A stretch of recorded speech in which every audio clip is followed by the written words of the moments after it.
जय मसीह की। क्या मुर्दों का दफन होना जरूरी है?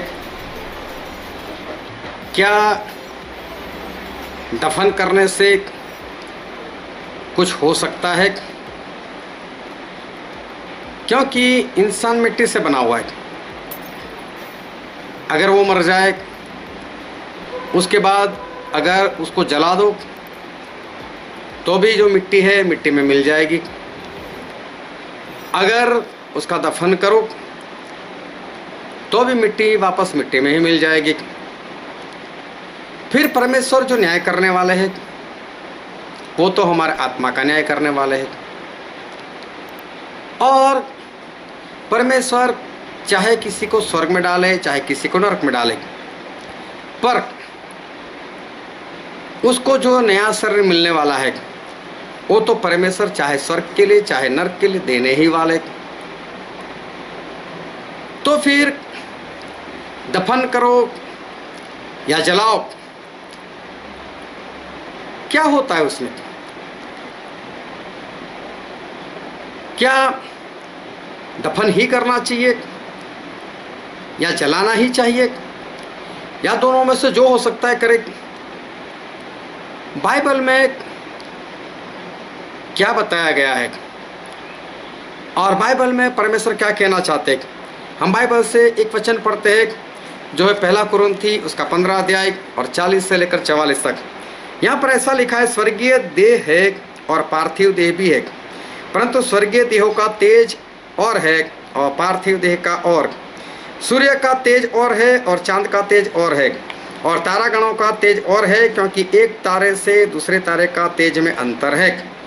मुर्दों का जी उठना भी ऐसा ही है।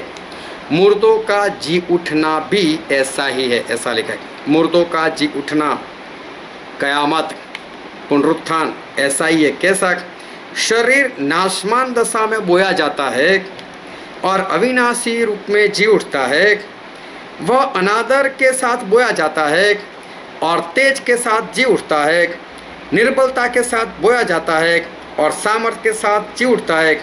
स्वाभाविक देह बोई जाती है और आत्मिक देह जी उठती है, जबकि स्वाभाविक देह है तो आत्मिक देह भी है।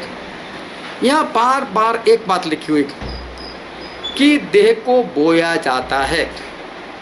बार बार लिखा है देह को बोया जाता है। बोया जाना मतलब क्या? जिस तरह से एक किसान बीज को बोता है तो किस तरह से खेत में खड्डा करो और उसमें बीज डाल दो, उसके ऊपर मिट्टी डाल दो, इसको कहते हैं बोया गया, बीज दिया गया। उसी तरह से शरीर को बोया गया। इसका मतलब कि शरीर को भी जमीन में खड्डा खोदकर उसमें बीज दो। मतलब परमेश्वर तो ये कहते हैं कि दफन करो। तो जब एक गेहूं का दाना या चावल का दाना या किसी भी चीज़ का दाना जब उस जमीन के अंदर बीज दिया जाता है वो तो नष्ट हो जाता है, लेकिन फिर वहाँ से एक पौधा निकलता है और उस पौधे के ऊपर ढेर सारे दाने आते हैं। उसी तरह से मुर्दों का जी उठना भी है।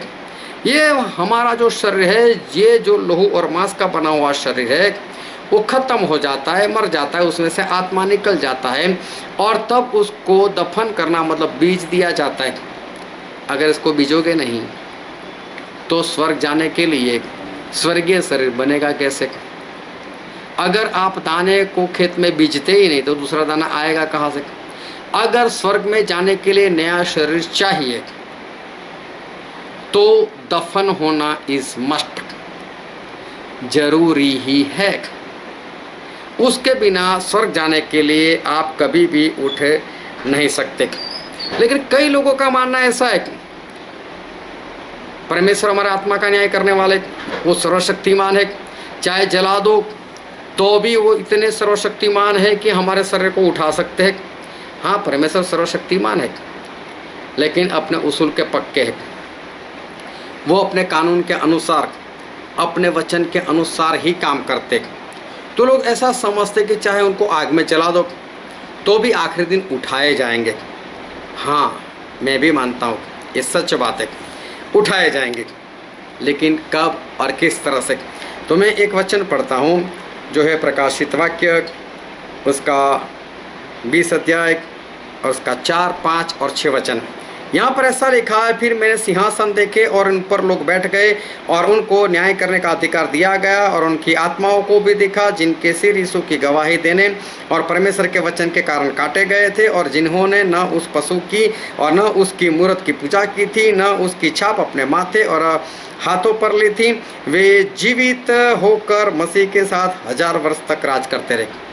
यहाँ पर ऐसा लिखा है कि कुछ लोग मुर्दा जिंदा हो गए जो परमेश्वर के लोग थे, परमेश्वर के वचन के अनुसार चलते थे, और उन्होंने 1000 वर्ष तक राज किया।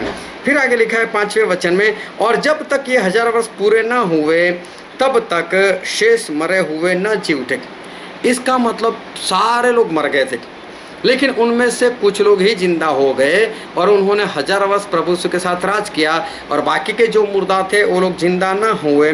यह तो पहला पुनरुत्थान है, यही पहला पुनरुत्थान है, ऐसा बाइबल में लिखा है। और 6 वचन में लिखा है, धन्य और पवित्र वह है जो इस पहले पुनरुत्थान का भागी है, ऐसों पर दूसरी मृत्यु का कुछ भी अधिकार नहीं। इस वचन का कहने का मतलब पहले पुनरुत्थान का जो भागी है वो धन्य और पवित्र है, मतलब आशीषित है और पवित्र है। इसका मतलब दूसरी बार जो उठने वाला है ना तो वो धन्य है ना ही वो पवित्र है। फिर लिखा है, ऐसों के ऊपर दूसरी मृत्यु का कुछ भी अधिकार नहीं। दूसरी मृत्यु मतलब आग की झील, नरक। तो जो पहले पुनरुत्थान में जी उठे वो नरक में नहीं जाने वाले। तो इसका मतलब उसके बाद जितने भी उठने वाले वो कहाँ पर जाने वाले, वो सारे नरक में जाने वाले। पर वे परमेश्वर और मसीह के याजक होंगे और उसके साथ 1000 वर्ष तक राज्य करेंगे। एक बार फिर यहाँ पर लिखा है कि जो पहले जी उठे उन्होंने 1000 साल तक राज किया। अभी देखो, जो मुर्दा जिंदा नहीं हुए वो मुर्दा कौन है, आगे हम पढ़ते हैं यही प्रकाशित वाक्य उसका 20 अध्याय और 7 वचन। और जब 1000 वर्ष पूरे हो चुकेंगे तो शैतान कैसे छोड़ दिया जाएगा। अभी 1000 वर्ष पूरे हो गए, अभी 1000 वर्ष के बाद ऐसा होता है। अभी मैं पढ़ता हूँ 11वां वचन और 12वां वचन। 11वें वचन में लिखा है, फिर मैंने एक बड़ा श्वेत सिंहासन और उसको जो उस पर बैठा हुआ है देखा, जिसके सामने से पृथ्वी और आकाश भाग गए और उनके लिए जगह न मिली। फिर आगे लिखा है 12वें वचन है, फिर मैंने छोटे बड़े सब मरे हुओं को सिंहासन के सामने खड़े हुए देखा। मतलब बाकी जो मुर्दा थे जो अभी तक जिंदा नहीं हुए उठे थे वो 1000 साल के बाद जिंदा हो गए। ये वो लोग जिंदा हुए जो ना तो धन्य है ना पवित्र है। ये वो है जिनके ऊपर दूसरे मृत्यु का अधिकार है।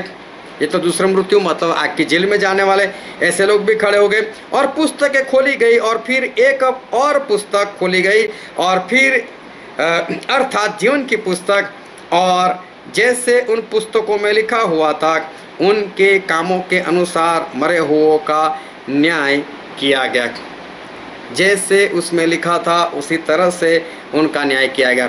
फिर 13वें वचन में लिखा है, और समुद्र ने उन मरे हुओं को जो उसमें थे दे दिया, जिनका दफन नहीं हुआ था, जो समुद्र में मर गए थे, डूबकर मर गए, जिनका दफन नहीं हुआ, तो बोले ऐसे जिंदा हो गए। और मृत्यु और अधोलोक ने उन मरे हुओं को उनमें थे दे दिया, और उनमें से हर एक के कामों के अनुसार उनका न्याय किया गया। और जिस तरह से लोग मरे गए थे, चाहे आग में चाहे पानी में, वो सभी लोग वापस जिंदा हो उठे। लेकिन ये किस लिए, ये ना तो धन्य है ना पवित्र है।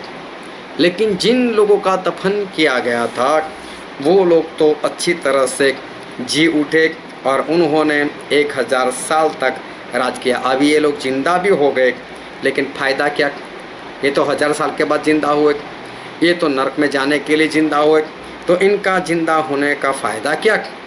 फिर एक वचन मैं और पढ़ता हूँ जो है सबोपदेश में, सबोपदेश पुराने नियम में और उसका अध्याय 6 और 3 वचन।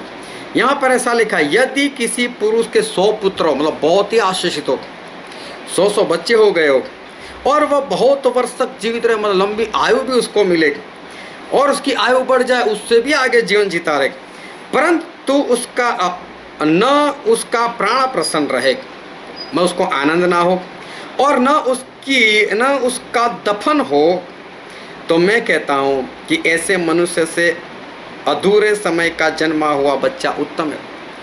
बोले कोई बहुत ही आशीषित हो, 100 पुत्र उसको हो, बहुत पैसा हो उसके पास और उसकी लंबी आयु हो, लेकिन अगर उसका दफन ना हो तो बोले उससे अच्छा तो वो बच्चा है जो बीच में ही पेट में मर गया। इसका मतलब परमेश्वर ये कहना चाहते दफन होना बहुत ही जरूरी है। दफन मतलब इस शरीर का बोया जाना, बीज दिया जाना। अगर नया शरीर चाहिए वो भी स्वर्ग के लिए, तो इस शरीर का दफन होना जरूरी है, चाहे मानो चाहे ना मानो। मैं नहीं चाहता कि उस दिन आप देख लो, क्योंकि उस दिन देखने वाली ये बात है नहीं। आज ही तय करने की ज़रूरत कि नहीं मेरा दफन ही होना चाहिए। परमेश्वर आपको आशीष दे। आमीन।